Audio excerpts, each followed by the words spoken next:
while driving carpool and banging your Pilates instructors to fill the empty voids in your life? We'll see who gets the last laugh.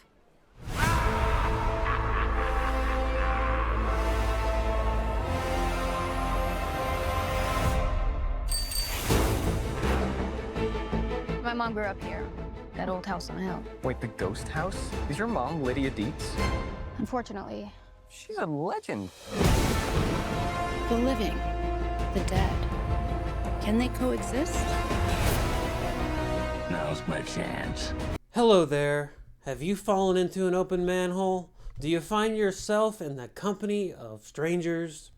Well, then you might very well be in the feature underground.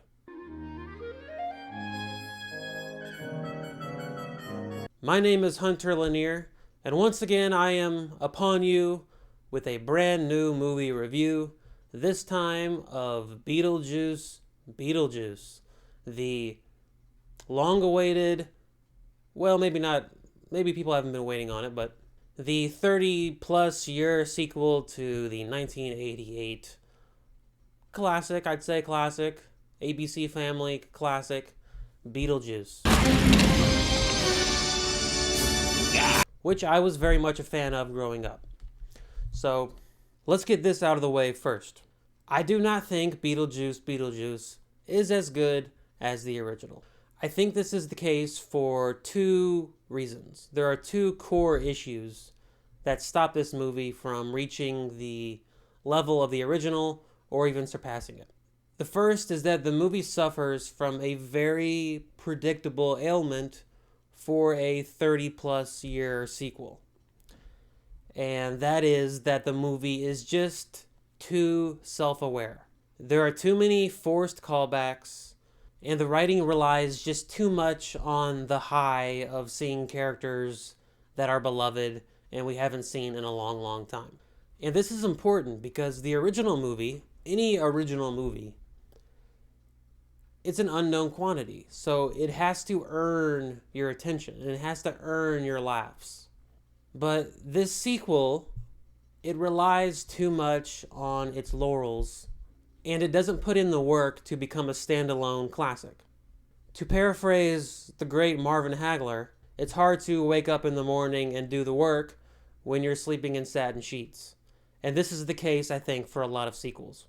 The second issue, somewhat related to the first, is that with all of the possibilities that the first movie leaves you with, assuming you've decided to make a sequel, and the inherently wacky, chaotic nature of this universe, I don't think the story the sequel chooses to tell was the best choice. First of all, it's just uninspired and far too reverential of the first movie. And the decision to focus Beetlejuice Beetlejuice on Winona Ryder's character and her daughter, I think that was a poor choice. Once again, you're retreading on the first movie. Once again, you're making a story about a young girl with parent issues. It's just another example of the writers being more concerned with making allusions to the first movie than carving out a new story using first principles established by the first movie. You know, the key to these sequels and these reboots is finding out why the first movie worked. Why did the first movie become a classic? It's not just taking all of the surface level stuff from the first movie and transporting it over. It's getting down to the root of why did this work, and let's take those first principles and apply them to a new story in the same world. Maybe that's too simple of a solution, but that seems to make the most sense to me. It also begs the question, is it better to have a sequel or a reboot written by people who are fans of the original film, or to simply bring in the most talented people who don't have an attachment to the original movie and just have them come up with something new? And I think either one of those could work, but if I had to choose between the two, I would go with the latter choice every time. Also, an important thing that I think is worth mentioning is that the Winona Ryder and her parent storyline, the coming-of-age storyline from the first movie, that was the B plot of that movie. The A plot was Alec Baldwin and Gina Davis learning how to be good at haunting so they can kick people out of their house. That idea, that's a funny concept. And there's a reason that was the A plot line. The B plot line in that movie was kind of the underlying heart of the movie. Something that you could sell to a broad audience. Now in the sequel, the B plot line of the original, the coming of age story, it gets moved to the foreground, and the B plot is this half-baked revenge flick with Monica Bellucci, and it's not good. While we're on the subject of the writing, I should also say that I don't think the jokes and the one-liners are as funny this time around. That said, Michael Keaton and Catherine O'Hara are once again the best parts of the movie, performance-wise. Another highlight, and I won't spoil it because it's the best part of the movie, is the introduction of a new character. That's right, something original is the best part of the movie. Funny how that can happen. And it's because it's the movie at its weirdest, and it's Tim Burton in his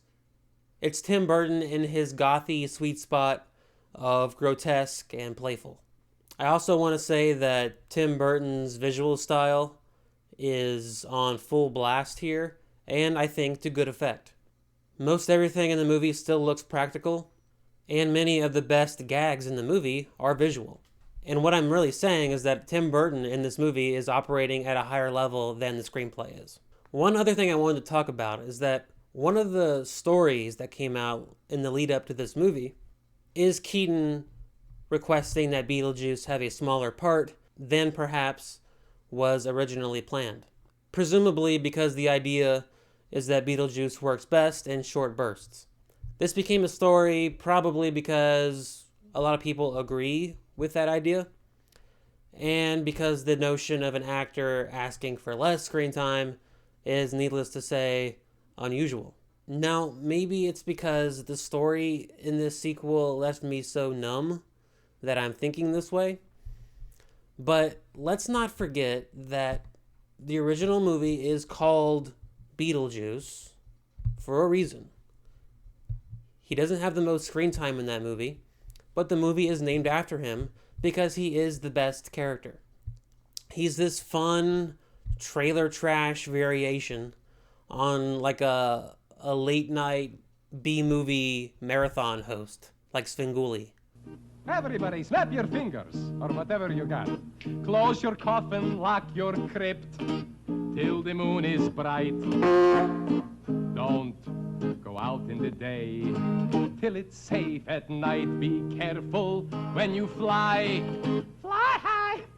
So all I'm saying is that maybe making Beetlejuice the linchpin that connects these two movies together and ditching all of the other characters, that might not have been the worst idea. And even though it's true that perhaps his manic anarchy would become grating if he was the main character of the movie, maybe he should get, in the sequel, a little more screen time than the less interesting characters from the previous movie. That's all I'm saying. That's just an idea.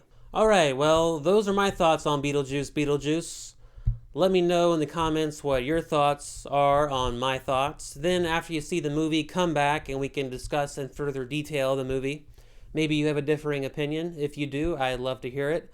Discussion and debate is very much welcomed in the Feature Underground. Don't forget to like the video if you so choose. And while you're here, go back and check out some of the other videos I've done recently. I did a reviews of the re-releases of Caligula and The Conversation, as well as Alien Romulus. And then I just got the press invite to see Megalopolis. Not Megapolis, Megalopolis. With that, all I have left for you is the simple truth that every day underground is a good day. Ghosts aren't real. Only gullible people believe that kind of crap. I can't believe I'm doing this. Beetlejuice, Beetlejuice, Beetlejuice. I need you to help me save my daughter. But how do I know that you're gonna keep your word? I swear on my dead mother's soul. Yes. Bob, you and the boys stand guard. Nobody gets through. Let's go, honey.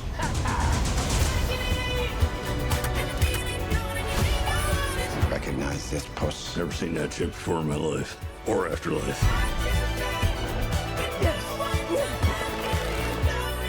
Are you doing this? Beetlejuice, Beetlejuice, Beetlejuice. I'm needed upstairs. Bob, hold down the fort. Spill your guts. Who wants to go first? All right, I will. See, I'm willing to do the work. Where the afterlife is so random. You're that thing from my dream. Really more nightmare material. Confronting the unknown, conquering your fears. There's nothing harder.